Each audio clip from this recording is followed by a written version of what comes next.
Self-defense, resistance, and inverse reality. This is the topic for Mr. Wadie Said.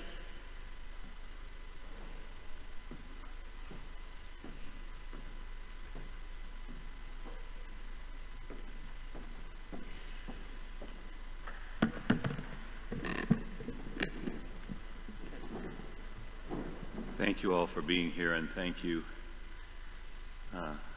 to the members of the jury for listening to my statement. My name is Wadie Said, and I teach law at the University of Colorado in the United States.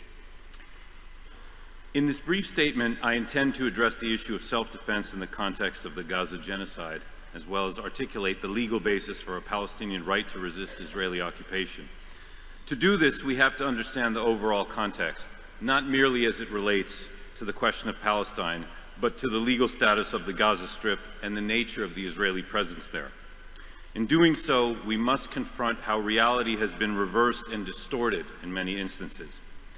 Also, this exercise is of great importance, especially when we consider the fact that Palestinian nonviolent resistance, such as the kind we saw in the First Intifada between 1987 and 1993, or the Great March of Return in 2018, has been historically met with tremendous violence and repression by the Israeli authorities.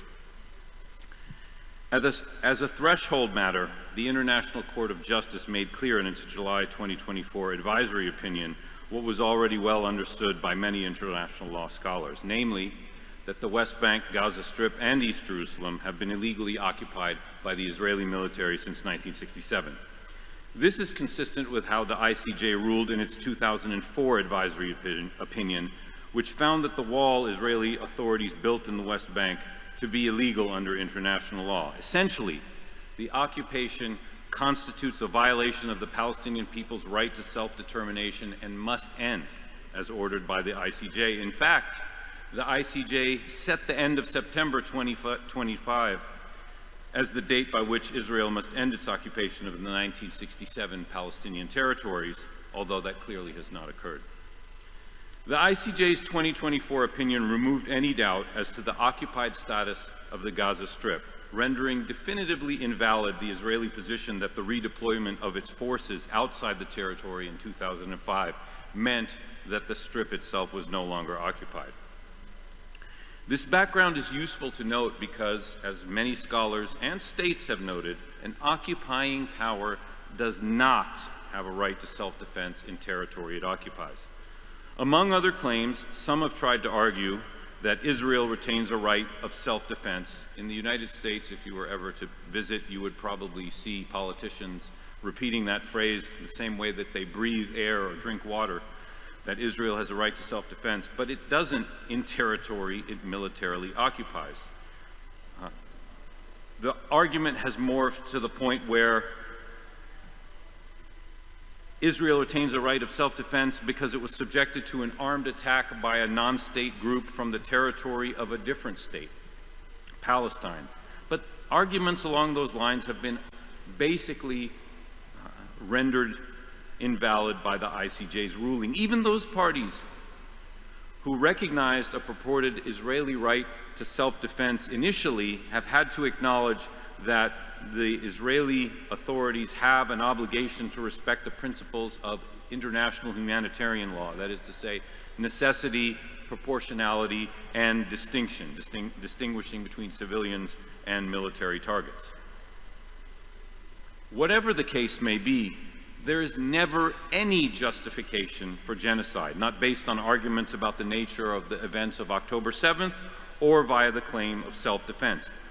Even though the United Nations Independent International Commission on the Occupied Palestinian Territory recently found that Israel's actions in Gaza constitute a genocide, to most observers that fact was clear, as its military campaign quickly morphed into a mass reprisal intended to destroy the civilian infrastructure of Gaza and force its population out of the besieged enclave.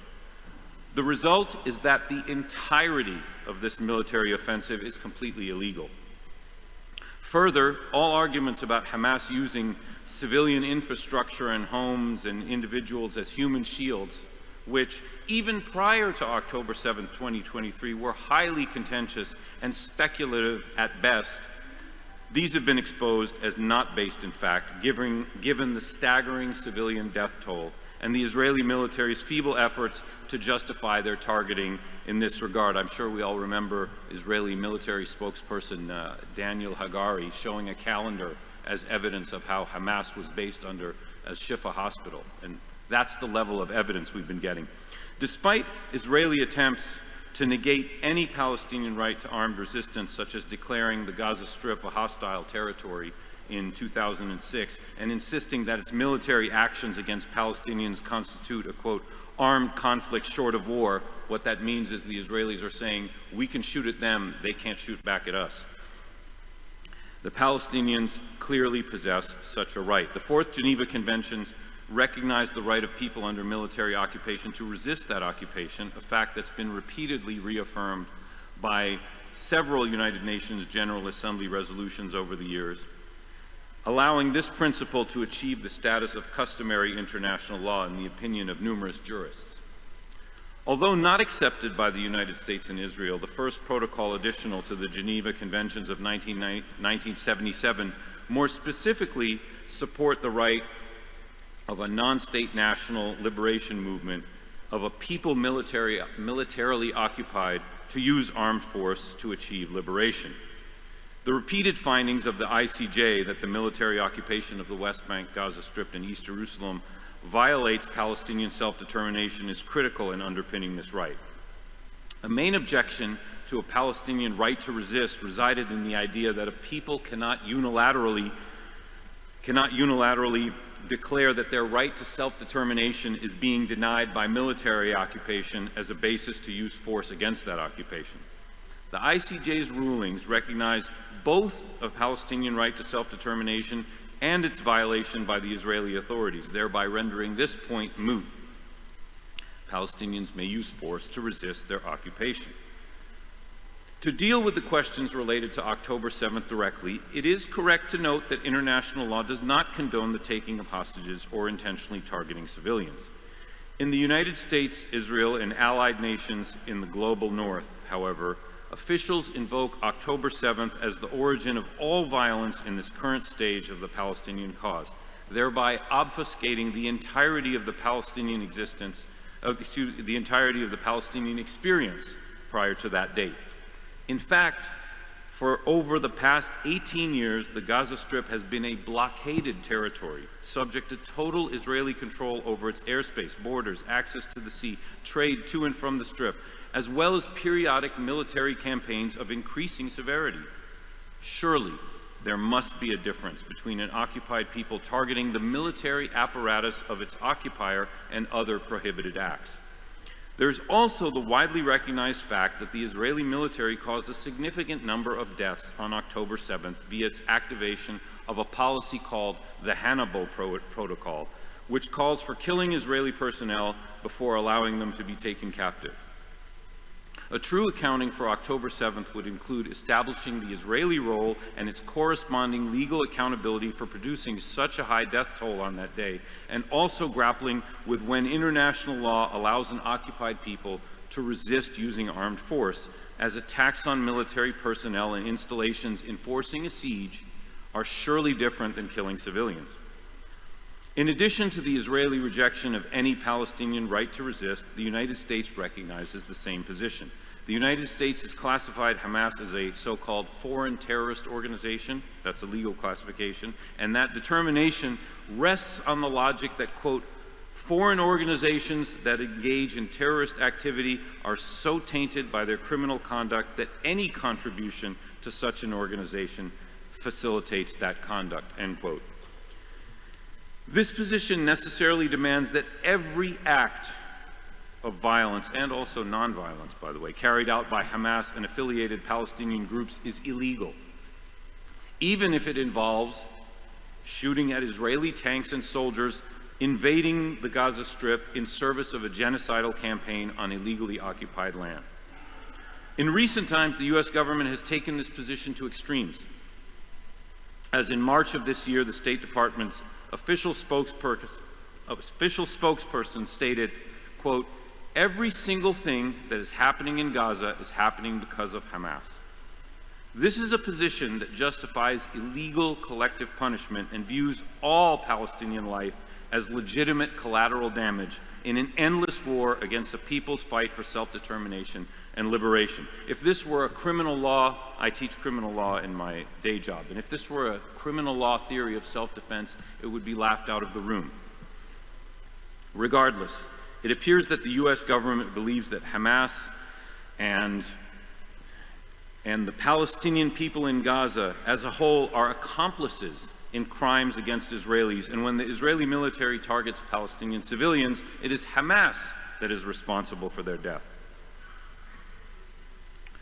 Stated another way, it seems that the government believes that what occurred on one day can justify over 2 years of genocide and deliberate targeting of all aspects of civilian life in Gaza.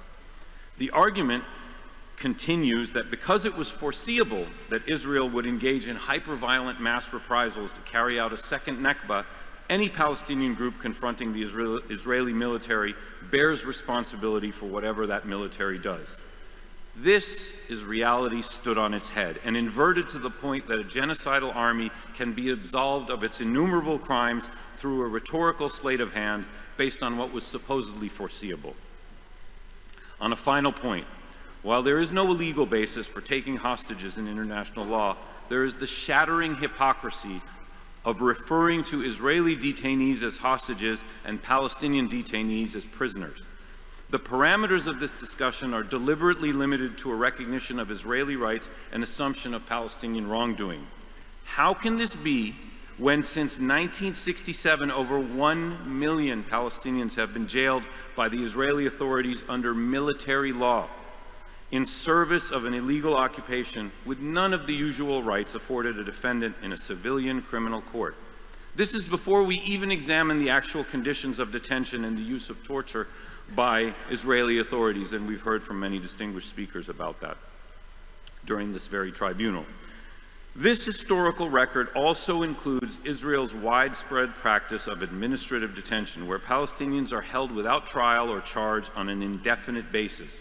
Currently, some 3,500 detainees suffer from this status. And while condemnation for Palestinian groups holding Israelis is widespread in the global north, such condemnation neglects to appreciate that the Israeli Supreme Court has continually, in its own right, upheld the practice of the military using detainees, both dead and alive, as so-called bargaining chips, to be used in further prisoner exchange negotiations. In other words, essentially legalized hostage taking.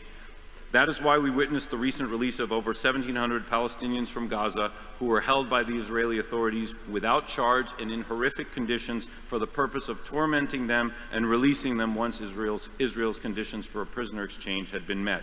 The term hostages certainly sounds apt. These short statements underscore the legality and broad legitimacy that envelops the Palestinian cause, which ensure that the struggle will continue until the occupation ends and Palestine is free. Thank you.